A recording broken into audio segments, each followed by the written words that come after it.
Sziasztok! Megnézzük, mit csinál a szeretett kedves, hogy van ő, mi van vele, min gondolkodik, mit lehet róla tudni, lássuk is, hogy mi van.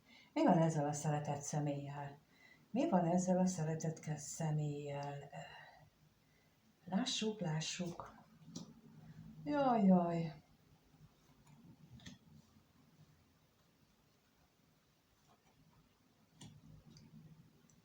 Hova?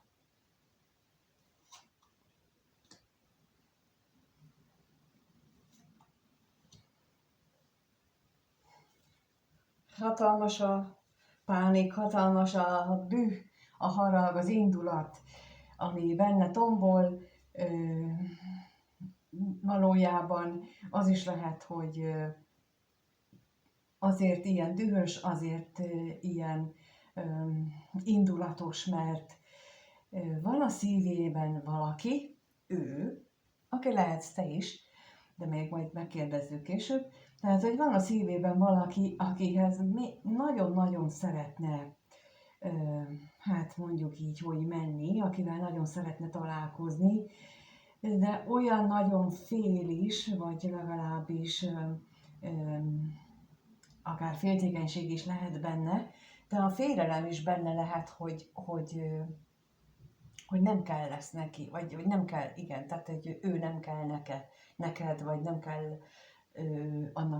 ennek a szépséges hölgynek, tehát hogy emiatt rengeteg önmarcangoláson és rengeteg küzdelmen megy keresztül. Nézzük itt a bosszúságot, hogy miért van benne ez így.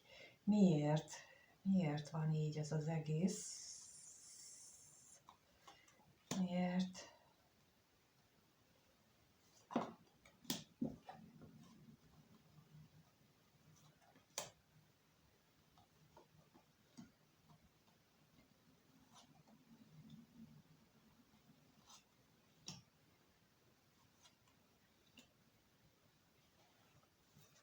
Bizonytalan érzések miatt, illetve úgy érzi, hogy az ő múltja, az ő gyökerei, az ő eddigi megélése, megtapasztalása, az akadályozza őt abban, hogy ő valóban tudjon szeretni, és tulajdonképpen ez a gondolat, vagy hogy ő valóban szerethető, és ez a gondolat emészti, beteggé teszi teljesen. Ez az, ami miatt ő pillanatnyilag ott áll, és téblából, és nem tudja, hogy mi legyen. Na nézzük még itt a féltékenységet, hogy mi az a félelem.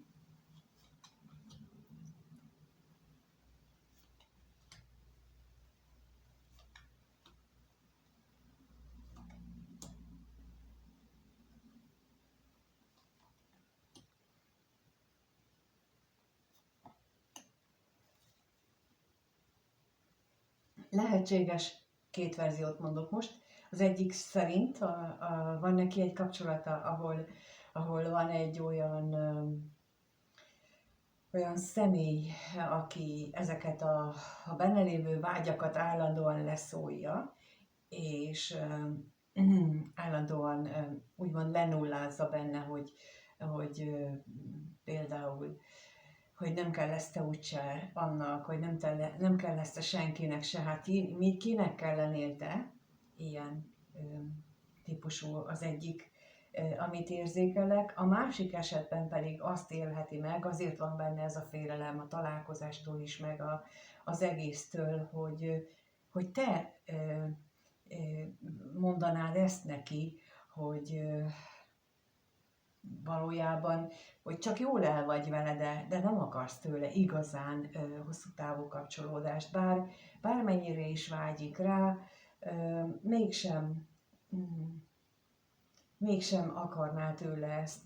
Vagy az is benne van, ugye, hogy olyan feltételhez kötnéd, hogy neki ebben meg ebben annyira meg kellene változni, amit ő egyelőre elképzelhetetlennek tart. Mert hogy itt ugye kijött itt a hamisság lapja, ami jelentheti azt is, hogy ő neki bizony vannak olyan rejtett vagy felvállalt tulajdonságai vagy szokásai, amit ő maga is, hát mondjuk így, hogy elítél, ő maga is úgy gondolja, hogy azon változtatni kellene, de pillanatnyilag ő még nem látom, hogy ezen tudna úgy változtatni, de az lehetséges, hogy úgy gondolja, hogy te meg ahhoz kötnéd a vele való kapcsolódást, hogy ő azon változtasson.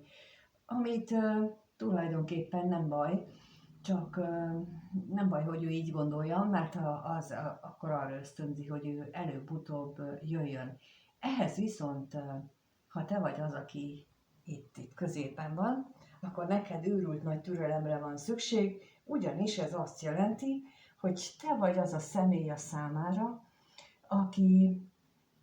akiért ő hajlandó megtenni. És itt a különbség az, hogy ő hajlandó érted megtenni magától, vagy hogy te kéred erre, ez a kettő nem ugyanaz. Ha ő magától, ezek a sok belső küzdelem árán magától jön rá arra, hogy ő téged akar, vagy ezt a szemét akarja, mindegy. Tehát, hogyha ő magától jön rá arra, hogy ő ezt a szemét akarja, és ő ezért hajlandó, és azért nem kapja meg, mert neki van ez a problémája, és ő ezért hajlandó saját magán változtatni, na az a valódi dolog, ez a valódi feladata egy párkapcsolatnak, és nem az, hogy én azt mondom a másik személynek, hogy én csak akkor leszek veled, hogyha te leszoksz a dohányzásról, vagy leszoksz az italról, vagy a drogról. Tehát ezért ez a kettő a végeredményt tekintve ugyanannak tűnik, de valójában nem, mert az egyik esetben csak addig fog tartani a leszokás, ameddig ő téged meg nem kap úgy teljes egészében, és ha megkapott, akkor utána már nincs miért megtartani téged, ez a második eset volt, míg ha ő maga leszokik róla, és ezt követően kapja meg a szívének kedves szemét, akkor ő nem tud azzal védekezni, hogy akkor most már megkaptad, amit akartál, és akkor én vissza is térhetek. Tehát ez nagyon nagy, így lélektanilag fontos, hogy megértsük, hogy itt neki erre van szüksége, és ezért mondtam, hogy őrült nagy türelemre van itt szükség, ha ti hasonló helyzetben vagytok, mert ezt ki kell várni, amíg ő ezen a folyamaton keresztül megy, és ezen nem tudunk gyorsítani. Csak biztatni tudjuk, hogy hát még itt vagyunk, egyelőre nem mentünk tovább, nem léptünk tovább, és hát vannak bizonyos körülmények, amikre várunk, hogy megtörténjen. Hát nem biztos, hogy ugyanarra gondolunk, de az a lényeg, hogy ő neki ilyesmi jár a feje. Na, megnézzük akkor, hogy veled kapcsolatban jár-e ilyen a feje. Lássuk akkor, hogy ez a szeretet kedves, mit gondol a nézővel kapcsolatosan, milyen gondolatai vannak vele kapcsolatosan, a nézővel kapcsolatosan, mind gondolkodik, mi az, amin vele kapcsolatban gondolkodik.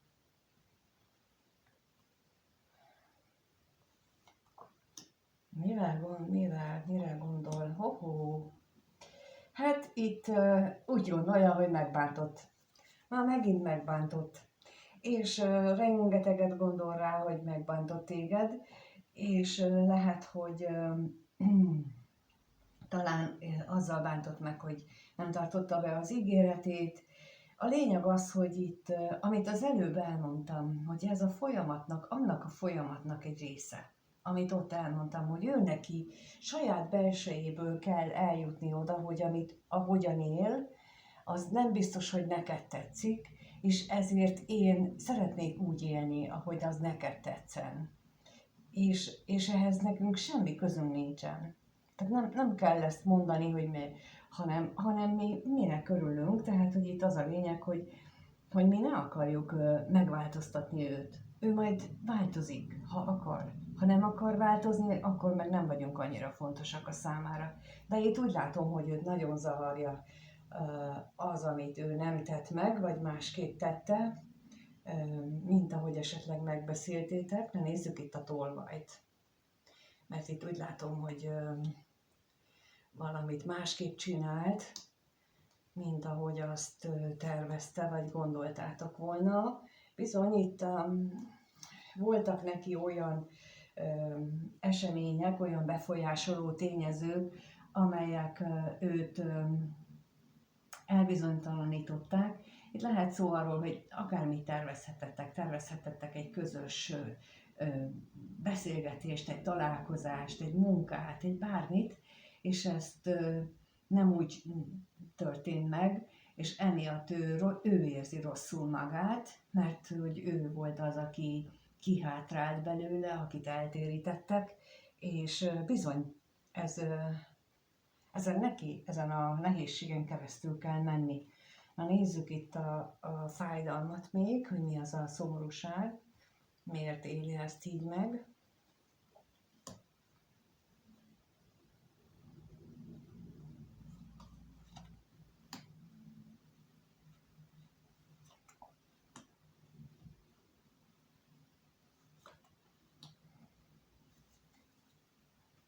Hát mert úgy látom, hogy ez lehet, mondom, anyagi, tehát munka, kapcsolat, anyagi dolog is, de lehet érzelmileg is, de pillanatnyilag azért van benne ez a rossz érzés, ez a fájdalom, ez a szorítás, ez a szomorúság, mert hogy nincsen valami, vagy anyagiak nincsenek meg, vagy érzelmileg hiányzik még valami, és kellene, vagy szeretne egy új kezdetet, egy új dologba belevágni,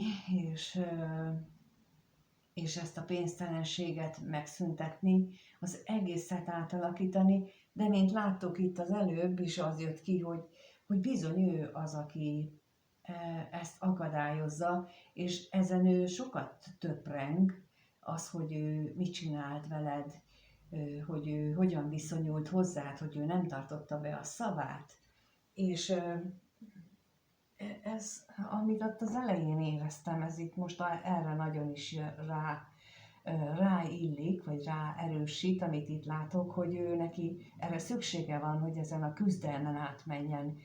És ezen egyáltalán nem kell segíteni, vagy könnyíteni rajta, mert az ember a szenvedések árán tanul csak a hibáiból, vagy a szenvedések hatására hajlandó változtatni. Úgyhogy valaki, ha úgy érzi, hogy ő már sokat szenvedett, akkor azon lehet vigasztalni magunkat olyankor, hogy hát akkor mi valami nagyon sokat akarunk változni, ebből valami nagyon sokat fogunk tanulni, és nem baj, hogy nem látjuk a végét, ettől jót lehet magunkon mosolyogni, és ezzel kicsit fel lehet törni a komorság jegét. Na megnézzük, hogy mit érez ez a szeretett kedves a néző iránt, milyen érzései vannak, mit érez a néző iránt, mit érez iránta.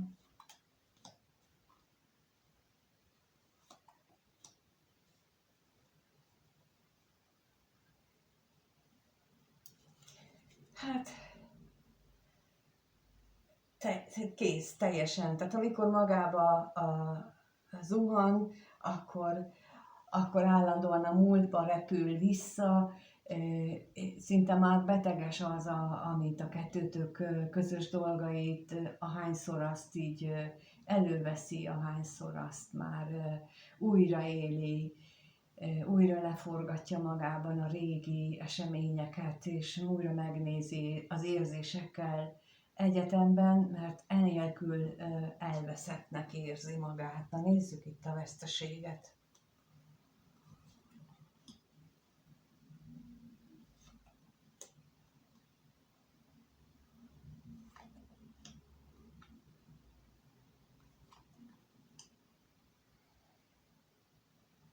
Az is lehet, hogy szó volt köztetek egy komolyabb kapcsolódásról, és vágyik is rá, viszont egyelőre inkább háttérbe szorítja a vágyait, és nem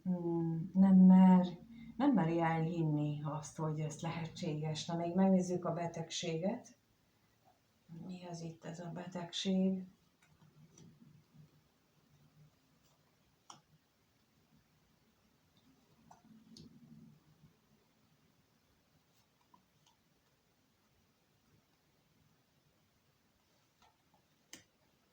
Az anyagiak. Anyagiak okoznak neki nagyon-nagyon nagy problémát, illetve annak a hiánya, mint akadály. Tehát az anyagiak hiánya miatt éli ezt ő így nagyon meg, nagyon veszteségként meg. Tulajdonképpen lehetséges, mint ahogy az előbb is mondtam, hogy ő valamit terveztetek és nem tartott be. És lehetséges, hogy a háttérben tényleg a anyagi ügyletek is állnak, hogy nem úgy megy neki a dolog, vagy nem úgy megy neki a jövedelem, a bevétel, ahogy eddig szokott, vagy ahogy ő azt szeretné, vagy ahogy ő azt el tudná képzelni. De ez mind-mind arról szól, hogy őt megtörje. Most itt ez érkezik, hogy amit az előbb elmeséltem, hogy az ő változásához kell a szenvedés. Az a szenvedés, hogy ő megadja magát annak, hogy az életünket azt nem mi határozzuk meg. Nagyon sok esetben van döntési lehetőségünk, de van olyan pillanat, elérkezik mindenki előbb-utóbb olyan élethelyzethez, amikor aztán nem ő dönt. Illetve azt szeretné az élet velünk megértetni, hogy legyünk már, hogy fogadjuk el, hogy a mindenség, az univerzum, az égiek, a teremtő akarata, az sokkal előbbre való, mint a mi vágyaink, a mi gondolataink, és ehhez kell egy alázat, egy elfogadás, ennek a nagy erőnek az elfogadása.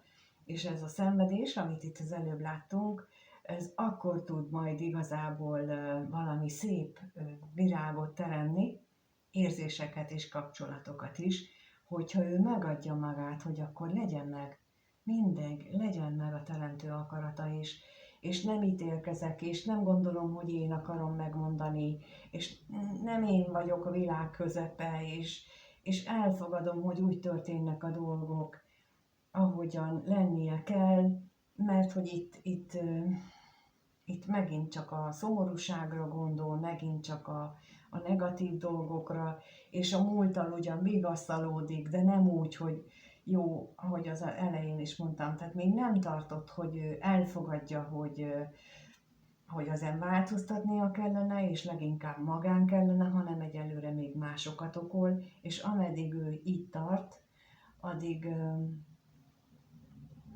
ő érzelmileg, tehát addig ő nem jutott előbbre, és ehhez a te részedről hatalmas türelem, kitartás szükséges, és amit az elején javasoltam, hogy hogyan tudod te ezt pozitívra fordítani, és ezzel őt is, meg magadat is segíteni, azt keres, vagy tekerd vissza és hallgass meg, léci.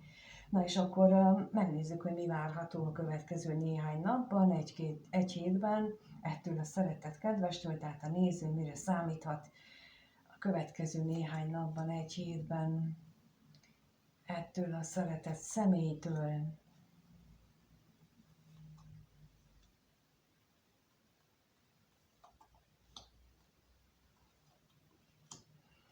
Hát tombolni fog benne a fájdalom, az biztos, a szenvedés, az érzelmek miatt fog szenvedni, és mit csinálna? Nézzük itt a félelemre, a féltékenységre, kérnék szépen, hogy ez mire ösztönzi őt, ösztönzi-e bármire is. Hát lehet, hogy egy kommunikációra, egy beszélgetésre, vagy legalábbis abban reménykedik, hogy lehet veled beszélgetni, és még akkor nézzük itt a bosszúságot is, hogy mi ez a bosszúság.